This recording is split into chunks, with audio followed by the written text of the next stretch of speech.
When you're the world's greatest supervillain, you have one goal. That is to be the best at being bad. Well, when Gru suddenly became the father of 3 young girls, his priorities changed. I know what makes you a boy. You do? Your bald head. Oh, yes. Sometimes I imagine a little chick popping out. Good night, Agnes. Never get older. In Despicable Me 2, Gru's just like any other dad with girls, completely overwhelmed and out of his league. Oh, when's the fairy princess coming? Any minute now. Yay!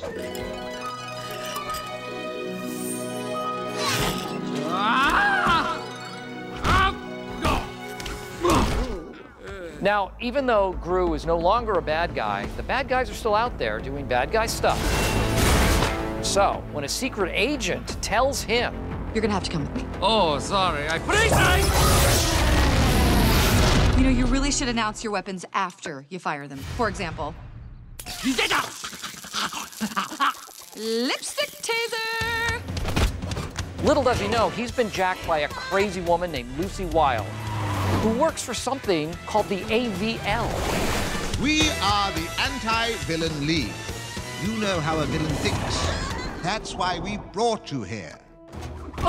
I am the League's director, Silas Ramsbottom. Hilarious. I have been recruited to go undercover and save the world. I'm your new partner. Yay! Dave, Earth to Dave. You can leave now. So, there is already a lot on Gru's plate when the absolute worst thing happens. His oldest daughter, Margot, discovers boys. Of course, the boy that she likes is the son of his prime suspect. This is not good. Hey, what's wrong? I hate boys. Yes, they stink. And what about the little happy-go-lucky minions? Well, you'll just have to wait and see. Dave, Stuart, come this way with me. Come on. Come on. If you see only one Despicable movie this year, see this one.